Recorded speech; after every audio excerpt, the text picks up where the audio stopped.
हिमाचल प्रदेश की स्पीति घाटी को देश के पहले शीत मरुस्थल बायोस्फीयर रिजर्व के रूप में मान्यता दी गई है।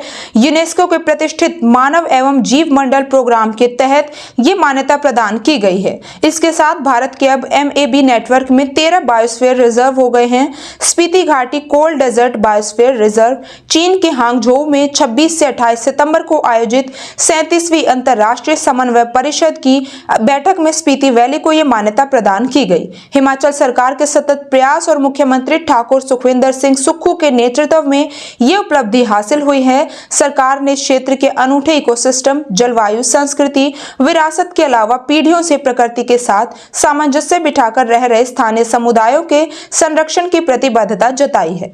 अनूठी है हिमालय स्पीति घाटी। Spiti cold desert biosphere reserve 7,770 वर्ग किलोमीटर एरिया में फैला है। इसमें 7,551 वर्ग किलोमीटर का स्पीति वन्य जीव प्रभाग और लाहौल वन प्रभाग के आसपास के हिस्से शामिल हैं, जिनमें बारालाचाला दर्रा, भरतपुर और सरचू 179 वर्ग किलोमीटर भी आते हैं। 3300 से 6600 मीटर की ऊंचाई पर स्थित ये क्षेत्र ट्रांस हिमालय जैव भौगोलिक प्रोविंस के अंतर्गत आता है।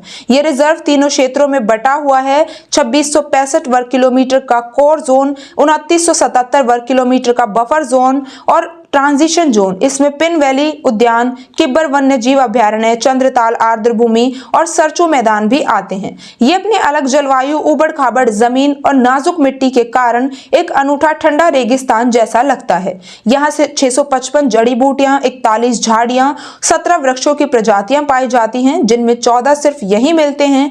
इसके अलावा यहाँ के 47 औषधीय पौधे सोवारिगपा आमची चिकित्सा के उपयोग के लिए आते हैं। हिम तेंदुआ, नीले भेड़ों का घर स्पीति घाटी कोल्ड डेजर्ट में पाए जाने वाले वन्य जीवों में 17 स्तनपायी और 119 पक्षी प्रजातियां शामिल हैं, जिनमें हिम तेंदुआ प्रमुख है। अन्य प्रजातियों में तिब्बती भेड़िया, लाल लोमड़ी, आइबैक्स, नीली भेड़, Himalayan snowcock, golden eagle, Baird गिद्ध हैं। स्पीति घाटी के इस इलाकों में 800 से अधिक नीली भेड़ें पाई जाती हैं। इको टूरिज्म को मिलेगा बढ़ावा। Principal chief conservator wildlife Amitabh Gautam ने कहा कि यूनेस्को से MAB मान्यता मिलने से हिमाचल के ठंडे रेगिस्तान विश्व के संरक्षण मानचित्र पर मजबूती से उभरेंगे। इससे यहाँ अंतर्राष्ट्रीय अनुसंधान गतिविधियां बढ़ेंगी।